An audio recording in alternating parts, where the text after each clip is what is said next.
잠언 3장 1절부터 10절 말씀을 교독하겠습니다.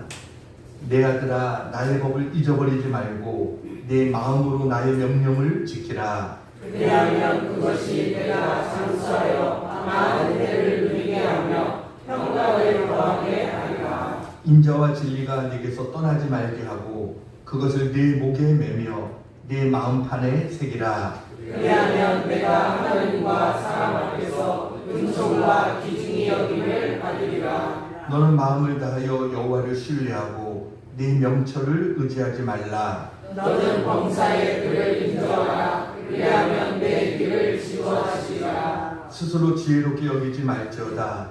여호와를 경외하며 악을 떠날지어다. 이것이 내 몸의 양양이 되어 내 골수를 윤택하게 하리라. 네 재물과 네 소산물의 처음 익은 열매로 여호와를 공경하라. 그리하면 내 창고가 가득히 차고 내 포도즙 틀에 새 포도즙이 넘치리라.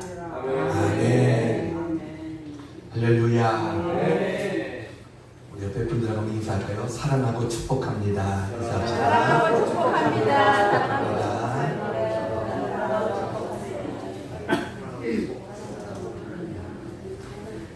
어느덧 추석이 다가왔습니다. 추석이 되면 조금 시원해져야 되는데 올해는 아직도 30도로 넘는 그러한 날이 계속되고 있어서 추석의 기분이 조금 덜한 것 같아요. 그러나 벌써 추석이 왔다는 것은 이제 시원한 가을도 멀지 않았다라는 뜻이라고 생각합니다. 추석은 중추절, 한가위라고 불리죠. 한이라는 말은 크다라는 뜻이고 가위라는 말은 가운데라는 뜻입니다. 그래서 한가위는 옛말로 8월의 가운데 있는 큰 날이다. 이게 한가위라는 의미입니다. 추석을 맞아서 하나님의 은총과 하나님의 복이 우리 모든 성도님의 가정에 충만하기를 주님의 이름으로 축복합니다. 오늘 저는 추석을 맞이해서 특별히 축복에 관한 말씀을 드리려고 합니다. 우리가 어떻게 하나님의 축복을 받을 수 있는가, 이 말씀을 오늘 전하려고 해요. 오늘 본문의 말씀은 지혜의 대명사인 솔로몬이 그의 아들에게 네가 어떻게 하면 축복받을 수 있는가, 이것을 가르쳐주는 그러한 말씀입니다. 그래서 1절에 내 아들아 이렇게 시작해요. 오늘 1절부터 10절은 독특한 구조로 되어 있습니다. 명령과 약속의 구조로 되어 있어요. 그래서 이 1절부터 3절, 10절은 우리에게 축복의 공식을 가르쳐 줍니다. 특별히 반복되는 단어가 하나 있는데 그리하면이라는 단어입니다. 그리하면. 그래서 오늘 설교의 제목은 그리하면의 축복. 이게 오늘 설교의 제목입니다. 우리 모두 이 축복을 받아 누리는 우리 모두가 되기를 바랍니다. 네. 오늘 본문에 보면 5가지의 명령과 축복이 나와요. 자, 첫 번째 같이 한번 읽겠습니다. 시작. 하나님의 말씀을 지키라. 오늘 첫 번째 명령은 1절에 나오는데 1절에 내 아들아 나의 법을 잊어버리지 말고 내 마음으로 나의 명령을 지키라. 하나님의 말씀을 잊어버리지 말고 마음으로부터 하나님 말씀을 지키라는 겁니다. 그러면 2절에 약속이 나와요. 2절 보면 그리야, 같이 읽어볼까요? 시작. 그리하면 그것이 내가 장수하여 많은 해를 누리게 하며 평강을 더하게 하리라. 그러니까 그런 자들에게는 하나님께서 장수와 평강의 축복을 주시겠다라고 약속합니다. 생로병사의 비밀이라는 프로가 있죠. 거기에 보니까 장수의 비결에 대해서 이야기를 하더라고요. 우리 몸의 세포를 죽이는 활성산소를 없애기 위해서는 비타민을 먹어야 된다. 야채를 많이 먹어야 된다. 마늘과 녹차를 먹어야 된다. 이런 이야기들을 합니다. 근데 성경의 장수의 처방법은, 성경의 법은 뭐예요? 하나님의 말씀을 잊지 말고 마음으로부터 지키라. 그러면 너에게 장수와 평안의 복이 주어질 거다 라고 말합니다. 그러니까 여러분 그냥 장수의 복만 주어진다고 복이 아니죠. 평안해야죠. 이게 같이 주어져야 진정한 축복인 것이죠. 현재 그 미국에서 또 선진국가에서 제일 많이 팔리는 약이 어떤 약이라고 생각하세요? 제일 많이 팔리는 약이 수면제, 신경안정제, 아스피린 이런 게 제일 많이 팔린다고 합니다. 그래서 몇 년 전에 통계지만 미국에 하루에 수면제 팔리는 양이 1,900만 알. 별로 놀라지도 않으시죠? 1,900만 알이 팔린답니다. 그러니까 1,900명이 매일 잠을 제대로 못 잔다는 거죠.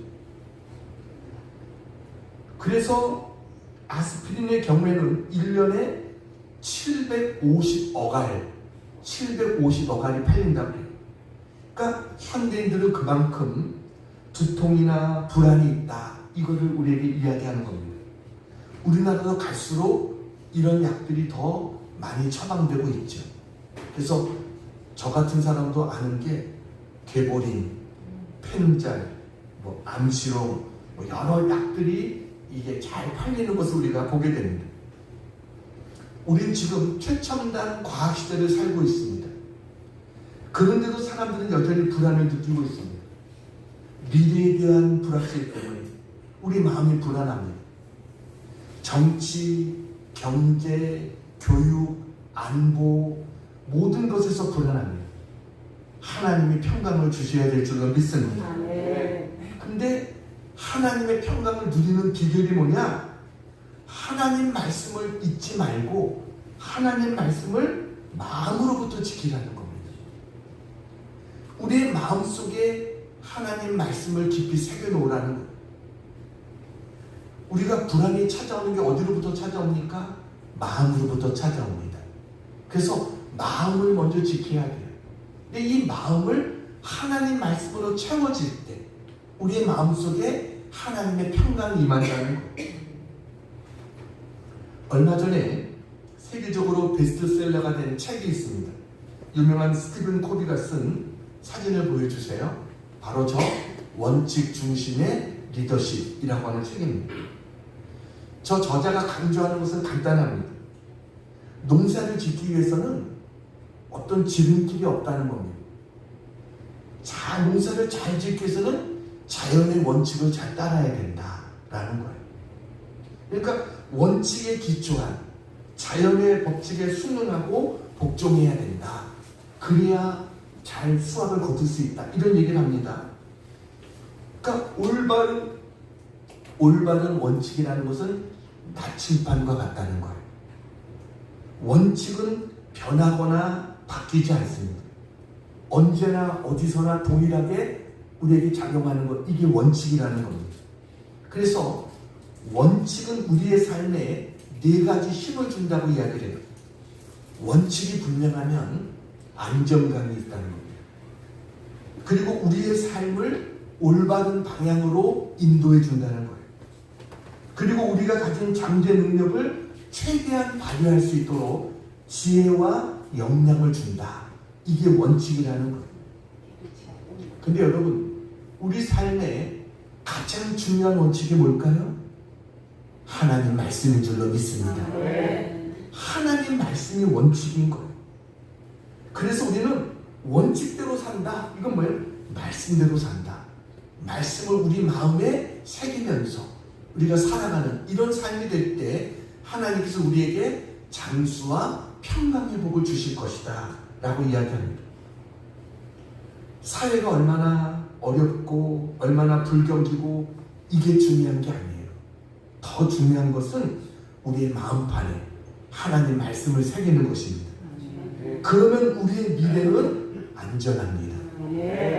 시편 119편 165절, 시편 119편 165 같이 한번 읽어볼까요? 시작. 주의 법을 사랑하는 자에게는 큰 평안이 있으니 그들에게 장애물이 없으리이다. 아멘. 하나님의 법을 사랑하는 자에게 뭐가 있어요? 큰 평안이 있다. 말씀을 원칙 삼고 말씀이 내 마음속에 꽉 자리 잡고 살면 우리에게는 큰 평안이 있고 장애물이 없다. 라고 말해요. 그래서 그런 얘기를 해요. 정기적으로 예배를 하나님 앞에 잘 드리는 그 사람은 그렇지 않은 사람보다 7년은 더 산답니다. 하나님이 그런 은혜도 주신다는 거예요. 하나님 말씀을 지키면 장수와 평안의 축복을 주신다. 자, 두 번째 같이 한번 읽겠습니다. 시작. 하나님의 성품을 새기라. 첫째는 하나님 말씀을 지켜야 되고요. 두 번째는 하나님의 우리의 마음속에 하나님의 성품을 새겨야 된다라는 겁니다. 자, 두 번째 명령은 3절에 나옵니다. 3절 같이 한번 읽습니다. 시작. 인자와 진리가 내게서 떠나지 말게 하고 그것을 내 목에 매며 내 마음판에 새기라. 인자와 진리, 이게 뭐예요? 하나님의 성품인 겁니다. 저기서 말하는 인자가 헤세드라는 거거든요. 하나님의 그 사랑, 하나님의 성품을 우리의 목에 메고 마음판에 새기라 라고 말하는 거예요. 그렇게 하면 하나님 주는 약속이 뭐냐? 4절 같이 한번 읽습니다. 시작. 그리하면 내가 하나님과 사람 앞에서 은총과 귀중히 여김을 받으리라. 여러분, 저 은총과 귀중히 여김을 받는다. 얼마나 귀한 축복입니까? 우리는 살면서 다 사람들에게 인정받고 싶어 하잖아요. 누구나 다 인정받고 싶은 욕구가 있습니다.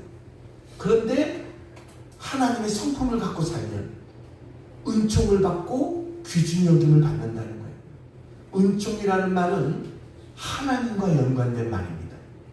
은총을 주시는 분이 누구예요? 하나님이세요. 그래서 하나님과 라고 한 거예요.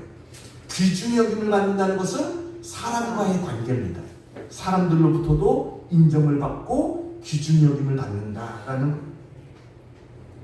우리가 세상에서 살 때 여러분 똑똑하고 영악한 사람이 성공할 것 같지만 실제로 그렇지 못합니다. 순수한 사람이 어떻게 보면 이용도 당하고 손해도 보고 어리숙한 사람 취급을 받을 수 있을지 모르지만 그 마음속에 하나님의 성품인 우리가 정말 오늘 성경에 말하는 인자와 진리를 우리 마음속에 품고 살면 하나님이 우리에게 축복해 주시는 거예요. 은총과 귀중임을 받을 수 있도록 우리를 축복해 주세요. 그래서 여러분, 우리가 세상에서 잘 살 수 있는 방법은 간단한 겁니다. 여러분, 순진하게 사는 게 오히려 잘 사는 겁니다. 내 마음속에 사랑과 진실을 품는 것. 세상은요, 약은 사람을 좋아하지 않습니다. 영악한 사람에게 호감을 느끼지 못하는, 오히려 진실되고 사랑을 갖고 있는 그런 사람에게 마음이 가는 거예요. 성경에 보세요. 구약시대 때 사람들 보면 요셉 같은 사람이 그런 사람 아닙니까? 언제나 변함이 없어요. 하나님의 사랑을 가지고 진실한 모습으로 늘 살았어요. 그랬더니 하나님이 그를 높여주시잖아요.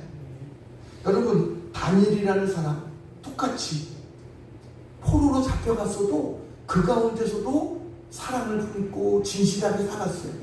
다른 사람이 흠을 찾으려도 흠을 찾지 못할 정도로 진실하게 사니까 하나님이 그를 높여주시고 축복해 주시잖아요. 루시라는 여인, 미천한 이방 여인이지만 그에게는 가슴속에 사랑과 진실이 있었어요. 그랬더니 만나는 사람들 모두에게 그가 은총과 귀중히 여김을 받는 그런 삶을 살게 되는 겁니다. 여러분, 하나님이 높여주셔야 될 줄로 믿습니다. 내가 높아지려고 한다고 높아지는 게 아니에요. 아무리 발버둥 쳐도 하나님이 세워주시고 하나님이 지켜주시지 않으면 소용없는 것입니다. 다윗이 양치는 목자였지만 하나님이 높여주시니까 그 양치기에서 이스라엘 다스리는 목자로, 왕으로 하나님이 세워주시잖아요. 우리는 하나님의 말씀을 가지고 살아야 되고, 두 번째는 하나님의 성품을 가지고, 하나님의 성품은 사랑과 인자와 진리다. 사랑과 진실하는 것, 이게 하나님의 성품이에요. 이것을 가지고 살면 나중에 우리가 두 가지를 고백하게 됩니다. 하나는 은혜 아닌 것이 없습니다. 이런 고백이 나오게 됩니다. 하나님 모든 게 다 은혜입니다. 라는 고백이 나오고요. 또 하나는 내 잔이 넘치나이다. 이 고백을 하게 됩니다. 여러분 이 두 가지 고백, 은혜 아닌 게 없습니다. 내 잔이 넘칩니다. 이 고백을 하며 살아갈 수 있는 우리 모두가 되기를 축복합니다. 자, 세 번째 같이 한번 읽겠습니다. 시작. 범사의 하나님을 인정하라. 세 번째 말씀은 5절과 6절에 나오는데 먼저 6절을 보겠습니다. 6절 5절부터 보죠. 시작. 너는 마음을 다하고 여호와를 신뢰하고 내 영처를 의지하지 말라. 6절 너는 범사의 그를 인정하라. 그리하면 내 길을 지도하시리라. 너는 범사의 그를 인정하라. 그가 누굽니까? 하나님. 하나님을 인정하는 삶을 살아라 라는 겁니다. 여러분 하나님을 인정한다. 하나님을 믿는다는 거죠. 하나님을 믿는다는 게 뭡니까? 우리가 믿는다는 것은요, 마음을 주는 것입니다. 여러분, 내가 어떤 사람을 믿어요. 그러면 그 사람에게 나의 마음을 주게 됩니다. 하나님을 믿는다는 것은 하나님께 나의 마음을 드리는 거예요. 그래서 5절 성가 너는 마음을 다하여 여호와를 신뢰하고 내 명철을 의지하지 말라 라고 말합니다. 여기 신뢰라는 단어, 바타요라는 단어에 자신을 전적으로 내어 맡긴다라는 겁니다. 환자가 의사에게 자기를 맡기듯이, 신부가 신랑에게 자기를 맡기듯이, 여러분 하나님 앞에 나를 맡기는 거예요. 근데 어떻게 맡깁니까? 마음을 다하여. 그러니까 부분을 맡기는 게 아니라 전체, 나의 전부를, 우리의 마음의 전부를 하나님께 맡기라라는 거예요. 그러면 그것이 뭐예요? 하나님을 인정하는 거예요. 하나님을 인정한다는 것이 NIV 성경에는 뭐라고 했냐면 내가 하는 모든 일에서, 내가 가는 모든 길에서 하나님을 인식하라 라고 말합니다. 그러니까 내가 가는 길, 내가 하는 모든 일에서 항상 먼저 뭘 인식하라고요? 하나님이 계심을, 하나님이 다 보고 계심을 우리가 인식하는 것. 가장 압권적인 번역은 필립스 버전인데 거기는 뭐라고 그랬냐면 내가 하는 모든 일에서 하나님을 최고의 자리에 놓으라 라고 말합니다. 내 하는 일에서 하나님을 최고의 자리에 모시라, 1등의 자리에 모시라라는 거예요. 여러분 얼마 전에 어떤 학생이 쓴 글 하나를 봤습니다. 제목이 도전적이었어요. 하나님 당신은 3등이십니다 라는 제목이에요. 이런 시입니다. 하나님 당신은 3등이십니다. 1등은 내가 하고 싶은 일, 2등은 내가 해야 하는 일, 3등은 하나님 만나는 일. 하고 싶은 거 다 하고 해야 하는 일도 다 마치고 그 이후에 여유가 있으면 하나님을 만나줍니다. 하나님은 3등이십니다. 어려운 일이 생길 때도 하나님은 3등입니다. 내 힘으로 한번 해보고 그래도 안 되면 가까이 있는 사람에게 도와달라고 하고 그마저도 안 되면 하나님을 부릅니다. 하나님은 3등이십니다. 거리에 있어서도 3등입니다. 내게 가장 가까이 있는 것은 내 자신, 그 다음은 내 마음을 알아주는 사람, 그 다음에야 저 멀리 계신 하나님이십니다. 하나님은 3등입니다. 그런데 하나님께 나는 1등입니다. 무슨 일이 있어도 내가 부르기만 하면 와서 도와주십니다. 내가 괴로워할 때는 만사를 제쳐놓고 달려오십니다. 내 곁에 아무도 없다는 생각이 들 때는 홀로 내 곁에 오셔서 나를 위로해 주십니다. 나는 하나님께 언제나 1등입니다. 나도 하나님을 1등으로 생각했으면 좋겠습니다. 만사를 제쳐놓고 만나고 작은 고비 때마다 손을 꼭 붙잡는 내게 1등으로 가까이 계신 하나님이시면 좋겠습니다. 내게 1등이신 하나님을 나도 1등으로 모시고 싶습니다. 시험 때입니다. 또 하나님이 3등으로 밀려날까 걱정입니다. 하나님은 내게 1등이신 하나님인데 이런 학생의 시였어요. 하나님은 우리에게 여러분에게 몇 등이십니까? 정말 하나님께서 여러분의 삶의 1등이 되십니까? 하나님을 주라고 고백하면서 정말 하나님이 내 삶의 주인이 되어 주셨습니까? 하나님이 나의 왕되심을 인정하십니까? 그렇다고 한다면 하나님이 내 삶의 1등이면 제일 먼저 해야 될 게 뭐예요? 하나님께 기도하는 겁니다. 일을 시작하기 전에 먼저 하늘 눈을 뜨면 하나님 앞에 기도하는 것부터 시작하는 거. 이게 하나님 1등인 거죠. 근데 내 힘대로 다 하다가 뭔가 힘들고 어려운 일이 닥쳐야 그때 하나님 찾는다면 하나님은 내 삶의 1등이 아니시죠. 여러분, 하나님 우리의 가정의 1등의 자리에 하나님께서 계실 수 있도록 나의 사업에도 나의 인생에도 나의 공부에도 나의 모든 것에 언제나 하나님이 1등이 되어줄 수 있기를 주님의 이름으로 축원합니다. 그러면 하나님께서 우리에게 축복해 주신다는 거예요. 뭘 축복해 주십니까? 6절 보겠습니다. 6절 같이 한번 읽습니다. 시작. 너는 범사의 길을 인정하라. 그리하면 내 길을 지도하시리라. 하나님 1등으로 삼으면 하나님이 내 길을 지도해 주시겠다는 거예요. 여러분, 얼마나 큰 축복. 하나님이 지도해 주신다는 거예요. 하나님 모든 것을 아시는 분 아닙니까? 나의 과거만 아니라 현재와 미래까지도 아시는 그 하나님께서 우리의 삶을 인도해 주시고 지도해 주시겠다. 여러분, 이 하나님께서 내 길을 지도해 주시리라. 이게 필립스 번역에는 뭐라고 말하냐면 하나님이 내 하는 모든 일에 왕관을 씌워 주시리라 하는, 내가 하는 일에 왕관을 씌워 주시겠다는 거예요. 또 다른 성경에는 이런 번역도 있습니다.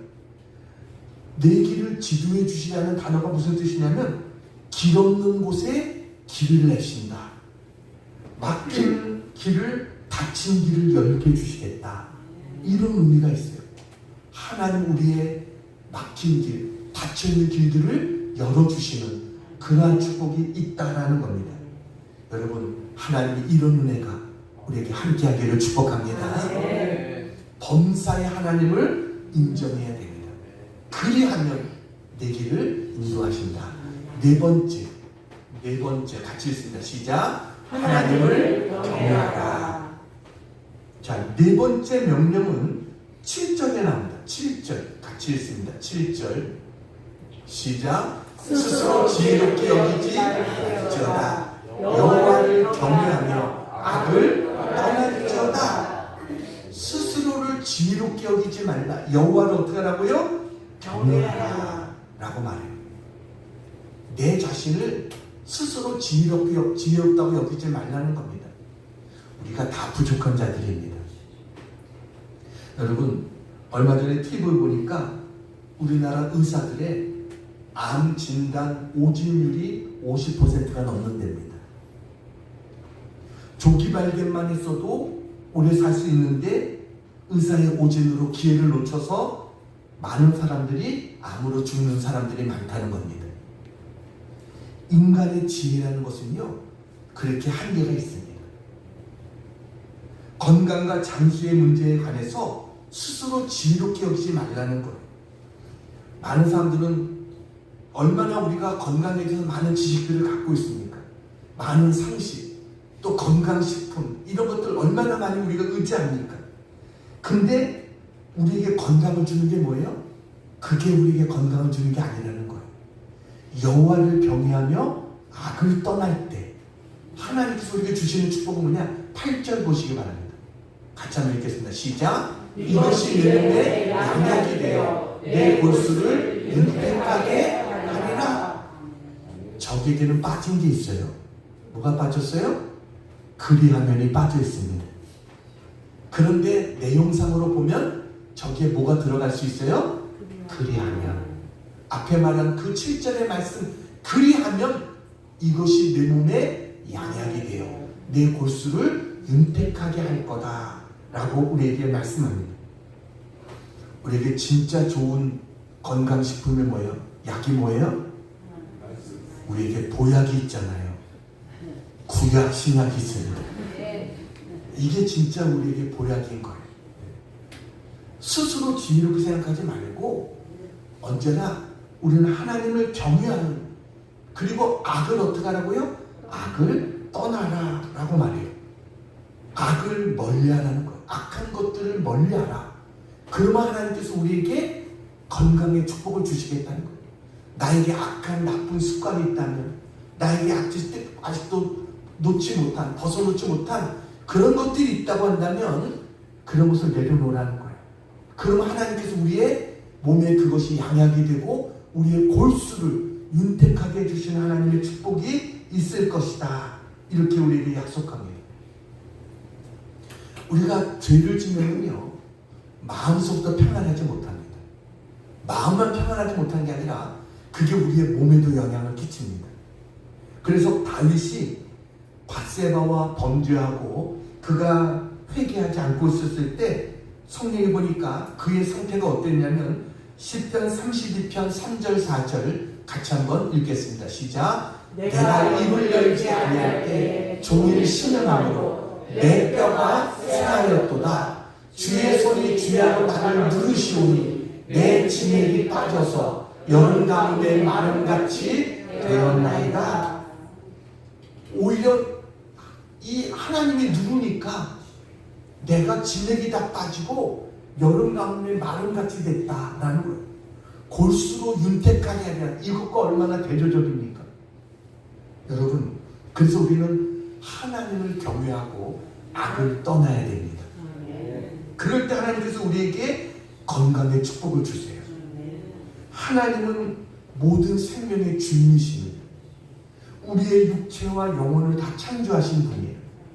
그래서 여러분, 나의 육체의 건강도 영혼의 건강도 다 하나님 손에 달려있는 줄로 믿습니다. 이것을 기억하고 우리는 하나님을 경외해야 된다. 하나님 경외하는 게 뭐예요? 하나님 눈치 보고 사는 거예요. 여러분, 직장에서 상사의 눈치를 보듯이, 자녀가 부모의 눈치를 보듯이, 부모도 자녀의 눈치를 보듯이, 우리가 여러분 어떻게 하면 하나님이 기뻐하실까? 하나님의 눈치를 보며 사는 것, 이게 하나님을 경외하는 거예요. 하나님을 경외하면 하나님이 축복해 주시겠다는 약속은 성경에 수없이 많습니다. 그 중에서 시편 112편 1절부터 3절을 같이 한번 읽어보겠습니다. 시편 112편 1절부터 3절입니다. 시작. 할렐루야. 여호와를 경외하며 그의 계명을 크게 즐거워하는 자는 복이 있도다. 그의 후손이 땅에서 강성하며 정직한 자들의 후손에게 복이 있으리로다. 부와 재물이 그의 집에 있으며 그의 공의가 영구히 서 있으리로다. 아멘. 하나님 경외하면 이 축복을 주시겠다는 거예요. 우리 가정에 필요한 모든 것들을 하나님이 주신다는 겁니다. 하나님을 경외한다는 것은 하나님을 두려워하며 섬기는 거예요. 근데 많은 사람들이 하나님을 무서워하지 않습니다. 하나님을 무서워하지 않아요. 전혀. 그건 하나님 경외하는 게 아니죠. 하나님을 두려워하는 자에게 하나님 어떤 축복을 주시느냐? 시편 31편 19절입니다. 같이 한번 읽겠습니다. 시작. 주를 두려워하는 자를 위하여 쌓아두신 은혜, 곧 주께 피하는 자를 위하여 인생 앞에 베푸신 은혜가 어찌 그리 크니요. 할렐루야. 아멘. 주를 두려워하는 자를 위해서 뭐예요? 은혜를 쌓아두고 계신다는 거예요. 왜요? 베풀어 주기 위해서. 인생 앞에 그런 자들을 위해서 베푸신 은혜가 어찌 그리 큰지요.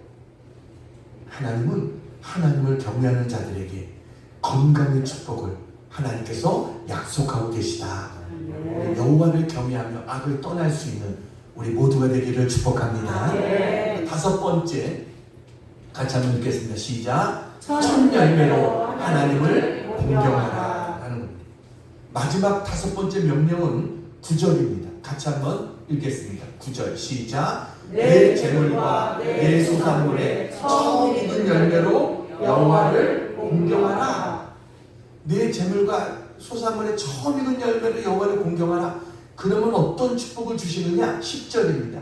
시작. 그리하면 내 창고가 가득히 차고 내 포도주 틀에 새 포도주를 넘치리라. 하나님이 부요와 기쁨을 주시겠다는 겁니다. 창고가 가득히 차고 그 포도주 틀에 새 포도주를 넘친다. 기쁨이 넘칠 거라는 겁니다. 여러분, 그러기 위해서 하나님께서 우리가 하시는 말씀 뭐예요? 9절을 다시 보세요. 9절 보면 뭐라고 합니까? 내 재물과 내 소산물의 처음 익은 열매로 여호와를 공경하라. 첫 열매로 여호와를 공경하라는 거예요. 우리의 첫 열매가 뭘까요? 첫 열매는 2가지가 있습니다. 하나는 날의 처음 것이 있어요. 날의 처음 것. 그게 바로 주일입니다. 주일은 첫날입니다. 그러니까 이날부터 시작하는 거예요. 여러분, 처음 것을 하나님께 바치고 하나님을 영화롭게 하면요, 나머지 6일 동안 하나님의 축복이 따라오게 됩니다.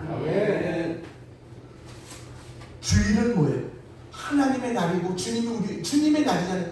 주님이 부활하신 날. 이 날은 우리에게 축복해 주시는 날이에요.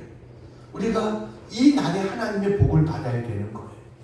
그래서 우리가 첫날, 그러니까 하나님은 성경에 보면, 구약에 보면 처음 것을 중요하게 생각하셨어요. 첫 열매도 중요하고요, 첫날도 중요하고, 그래서 한 달의 첫날도 중요하고, 한 해의 첫 시간도 중요하고, 항상 모든 것을 한 주의 첫 시간도 중요하고, 처음 것이 중요한 거예요. 우리가 첫날, 이것을 바로 주일이다. 하나님 앞에 이 날을 예배하며 믿음으로 사는 자에게 하나님께서 나머지 엿새도 축복된 날이 되게 해주실 줄로 믿습니다. 또 첫 열매가 뭐냐? 물질의 첫 열매가 있습니다. 그것도 하나님께 드려야 됩니다. 그게 바로 11조와 헌물이다 라고 말씀합니다. 11조는 누구 거예요? 하나님의 것입니다. 근데 가만히 생각해보면 11조만 하나님의 것이 아니라 10의 10이 다 하나님의 것입니다. 모든 것이 하나님의 것이. 그걸 하나님 우리에게 잠깐 맡겨주신 거예요. 근데 하나님께서 뭐가 부족해서 우리에게 처음 것을 요구하십니까? 아니요. 그걸 통해서 우리의 믿음을 보시는 거예요. 그리고 그걸 통해서 우리에게 축복해 주기를 원하시는 거예요. 우리는 그 사실을 우리가 잊지 말아야 돼요. 내 힘으로 벌었으니까 내 것이다. 여러분, 그게 교만한 생각입니다. 여러분, 그래서 사람들이 조금 넉넉해지면 하나님을 잊어버립니다. 교만해집니다. 그게 바로 어리석은 부자가 바로 그런 사람 아닙니까? 내가 내 영혼을 기르되 여러 쓸 물건을 많이 쌓아뒀으니 이제 평안히 쉬고 먹고 마시고 즐거워하자. 어리석은 부자가 그랬어요. 근데 하나님 그 부자에게 뭐라고 말합니까? 어리석은 자여, 오늘 밤에 내 영혼을 도로 찾으리니 그러면 네 예비한 것이 네 것이 되겠느냐? 누가복음 12장에 어리석은 부자에서 그렇게 말씀하시잖아요. 어떤 목사님의 간증입니다. 이 목사님 댁에 어느 날 사택에 강도가 들어왔답니다.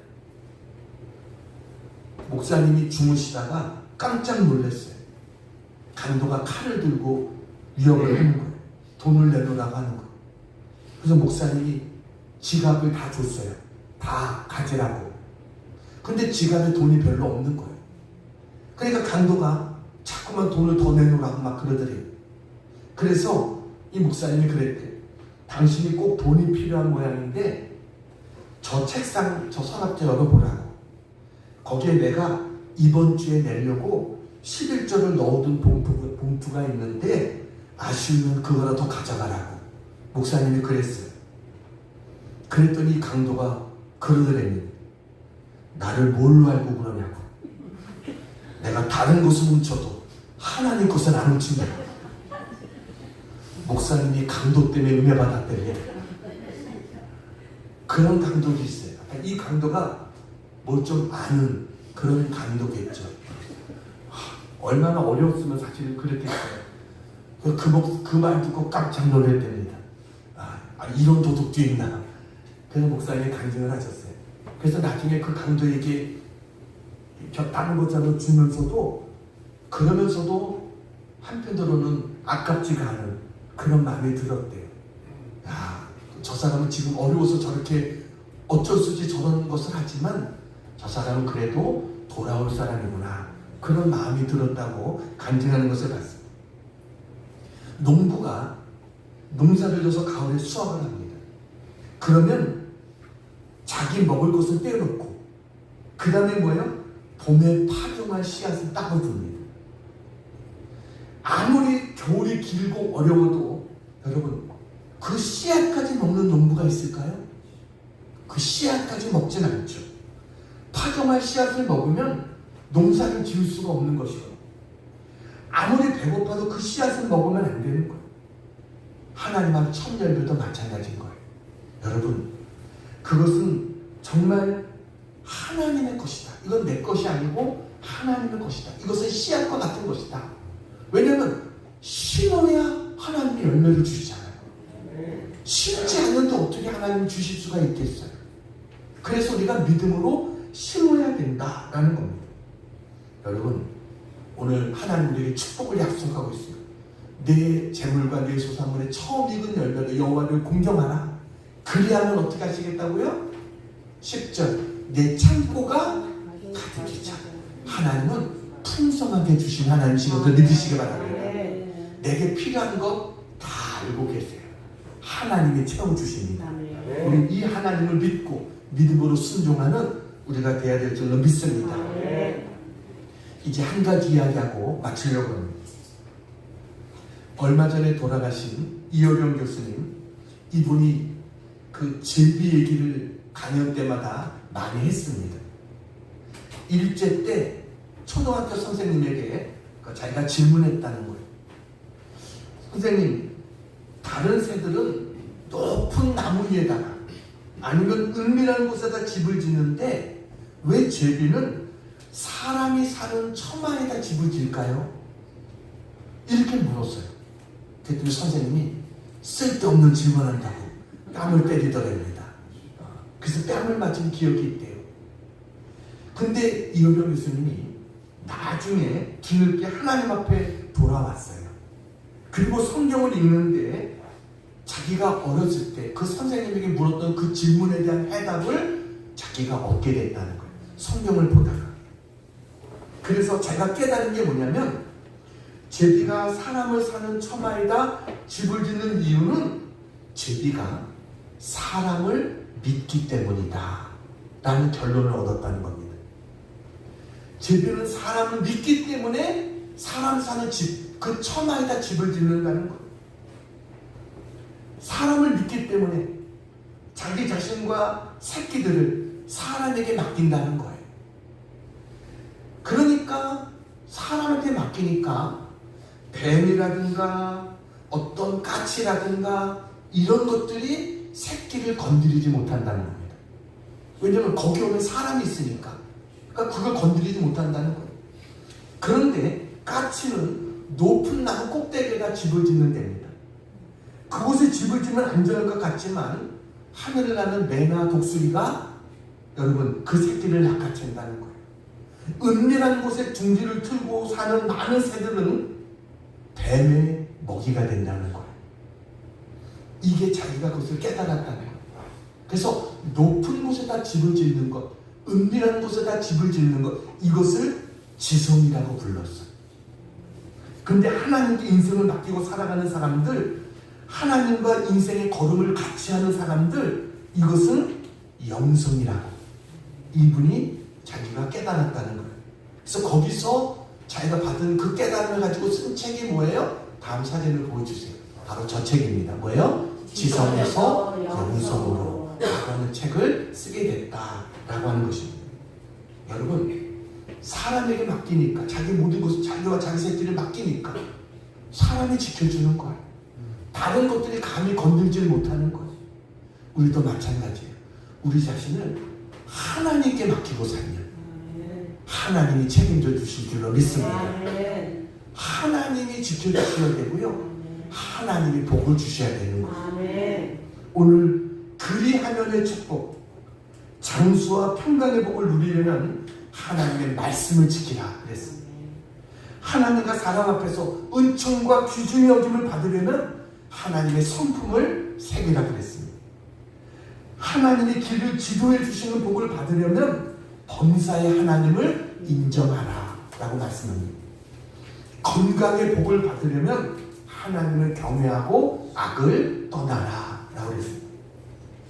부귀와 기쁨의 복을 받으려면 천열매로 하나님을 공경하라 라고 말씀합니다.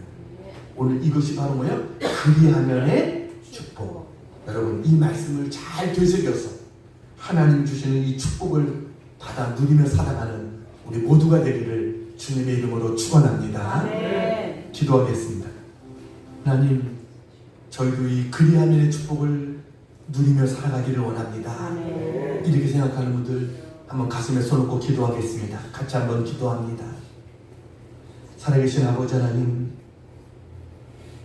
저희들 하나님을 믿는다고 말하지만 범사의 하나님을 인정하지 못하고 있다면 저희들을 긍휼히 여겨 주시고 하나님의 인도를 받는 우리가 되게 해 주시옵소서. 내 머리로 하나님을 판단하며 신뢰하지 못하고 있다면 저희를 불쌍히 여겨 주시고 마음을 다하여 하나님을 사랑하며 신뢰할 수 있는 저희들이 다 되게 해 주시옵소서. 우리를 지도하시기를 기뻐하신 하나님, 하나님을 인정하고 하나님께 맡김으로 하나님의 인도를 받는 삶이 되기를 원합니다. 저희를 아시고 저희가 생각하는 것보다 더 멋진 저의 길을 계획하시며 인도하여 주고 계심을 믿습니다. 하나님의 섬세한 인도로 언제나 안전하고 평탄한 인생을 살아가는 우리 모두가 되게 해 주시옵소서. 하나님 감사합니다. 언제나 저희들 하나님 경외하는 자들 되게 도와주시고 하나님 말씀에 순종하는 삶이 되게 하여 주셔서 하나님 오늘 우리에게 약속하신 그리하면의 축복, 하나님 이 축복을 이 땅에서도 누리며 살아갈 수 있는 우리 모두가 되게 해 주시옵소서. 하나님 우리 삶의 주가 되어 주시기를 원하고 내 삶의 1등이 되어지기를 원합니다. 하나님 그러한 삶이 되게 해 주시옵소서. 예수님의 이름으로 감사하며 간절히 기도하옵나이다. 아멘.